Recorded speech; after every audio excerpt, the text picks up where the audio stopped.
Jam server install करने के बाद हम पीएचपी के लिए कई सारे एडिटर इंस्टॉल कर सकते हैं। पीएचपी को नोटपैड में भी लिखा जा सकता है।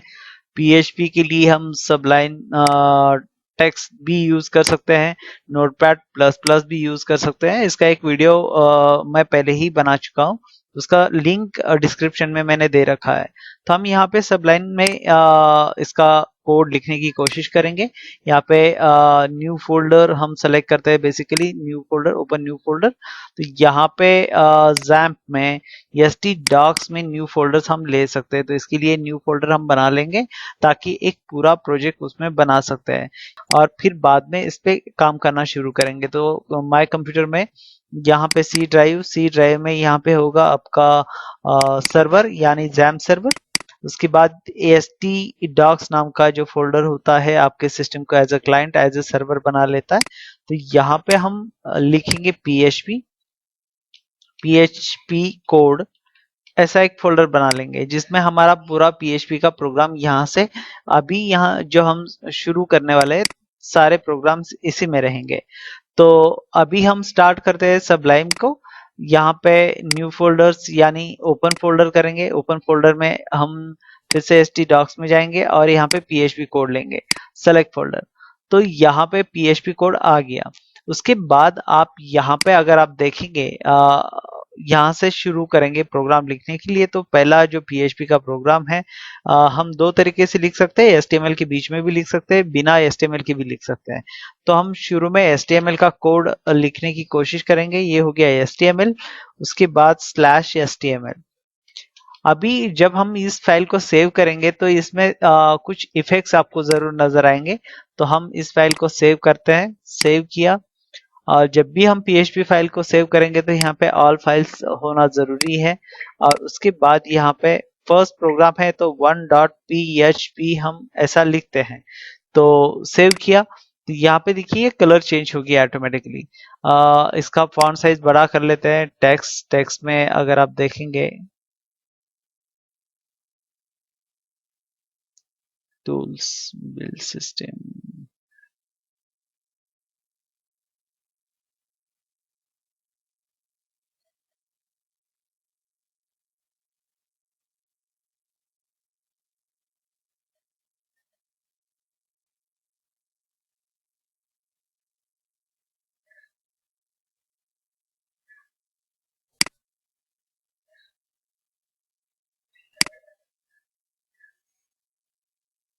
यहाँ पे HTML में हम कोड लिखने की कोशिश करेंगे। HTML मतलब PHP का कोड HTML में लिखेंगे हम इसे। अगर यहाँ पे लिखते हैं for example HTML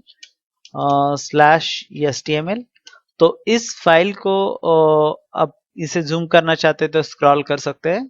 control press करके रखिए और स्क्रॉल करिए तो ये जूम होगा। तो सबसे पहले इस फाइल को सेव करिए। सेव किया हमने तो लोकेशन एग्जैक्टली सी ड्राइव पे जाना पड़ेगा आपको, जैम सर्वर, उसके बाद एसटी डॉक्स, और जो आपका फोल्डर है उसमें जैसे 1.php, लेकिन यहाँ पे ऑल फाइल्स होना बहुत जरूरी है। तो जब भी आप PHP का प्रोग्राम सेव करेंगे तो यहाँ पे ऑल फाइल्स जरूर रखिएगा, या तो फिर इसमें PHP के एक्सटेंशन वाले फाइल्स होंगे ही, तो उसको सेलेक्ट करिए। अगर आपको नहीं मिलता है PHP एक्सटेंशन वाला फाइल तो बेस्ट वे यहाँ पे ऑल फाइल्स रखिए।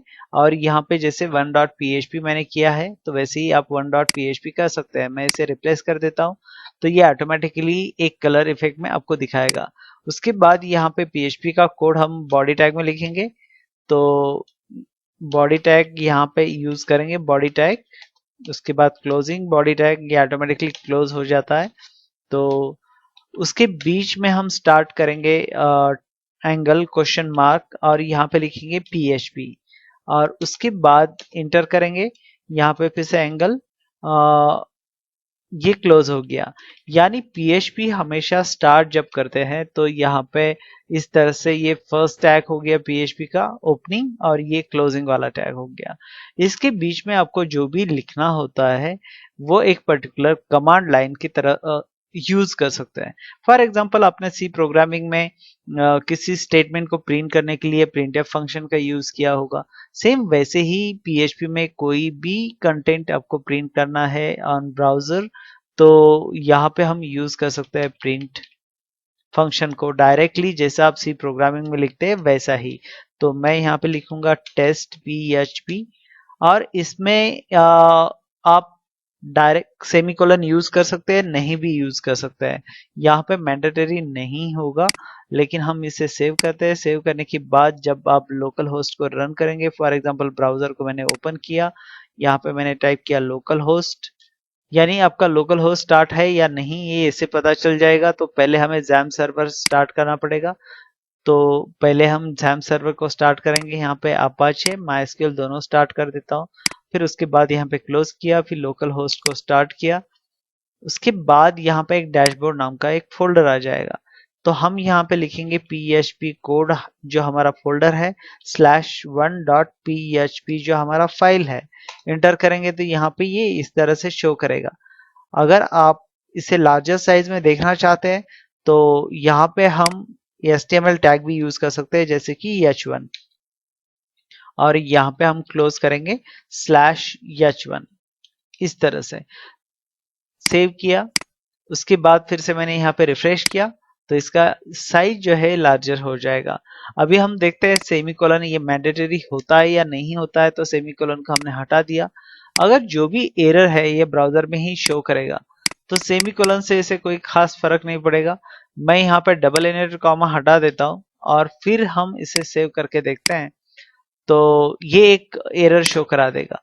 तो यहाँ पे लिया मतलब जो भी एरर शो करेगा, तो यहाँ पे सिंटैक्स एरर अनएक्सपेक्टेड जो सिंगल इनवर्टेड कॉमा में दिया है ये इस तरह से शो करेगा, लेकिन लाइन नंबर 4 में है।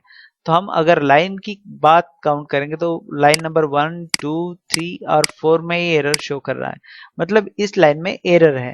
तो यहाँ पे आपको डबल इनवर्टेड कॉमा देना है। तो ये एक डबल इनवर्टेड कॉमा में देने के बाद ये एक अलग कलर में आपको शो करेगा। आप आदत डालिए कि आप सेमीकोलन वहां पे यूज करेंगे। सेमीकोलन का यूज बेसिकली लाइन को ब्रेक करने के लिए होता है। तो आप हमेशा जब भी स्टेटमेंट लिखेंगे तो सेमीकोलन लिखा करें। नहीं लिखा तो ऐसा कंपलसरी नहीं है PHP में कि आप लिखिए, लेकिन उसकी आदत आपको होनी चाहिए। तो यहाँ पे हमने फर्स्ट प्रोग्राम सेव किया। अभी मैं और एक चीज आपको बता देता हूँ, मैं HTML का कोड यहाँ से हटा देता हूँ। तो उसका कुछ लेना देना है क्या PHP के साथ? जब भी हम HTML प्लस PHP का कोड लिखते हैं तो वहां पे हमें जरूरत होती है, लेकिन मैंने यहाँ से HTML का कोड हटा दिया और ब्राउजर में मैं जब शो करता हूँ तो वो यहाँ पे इस तरह से दिखाता है। लेकिन PHP की और दूसरी खास बात यह है कि PHP का कोड जो है ये क्लाइंट साइड पे कभी डाउनलोड नहीं होता। PHP ये सर्वर साइड स्क्रिप्टिंग लैंग्वेज होने की वजह से डाउनलोड नहीं होगा।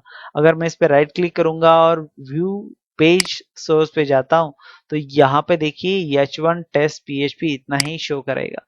यहाँ पे जो हमने कोड लिखा था ये इस तरह से printf फंक्शन जो लिखा था ये इसने शो नहीं किया, मतलब PHP का जो भी कोड है ये क्लाइंट साइड पे डाउनलोड नहीं होता। इसीलिए हम बेसिकली ज्यादातर स्क्रिप्टिंग लैंग्वेजेस में प्रेफर करते हैं PHP को।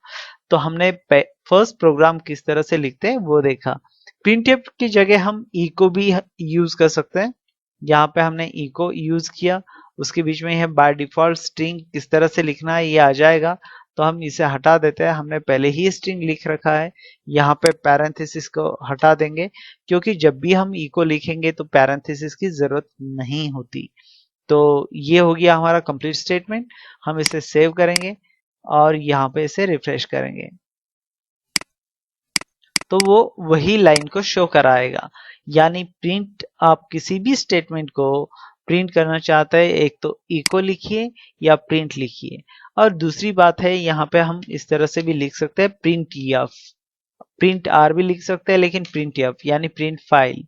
तो ये इस तरह से अभी फिर से हमने यहाँ पे लिखा, क्लोज किया, सेमीकोलन देने के बाद इसे सेव किया और फिर से हमने इसे रिफ्रेश किया।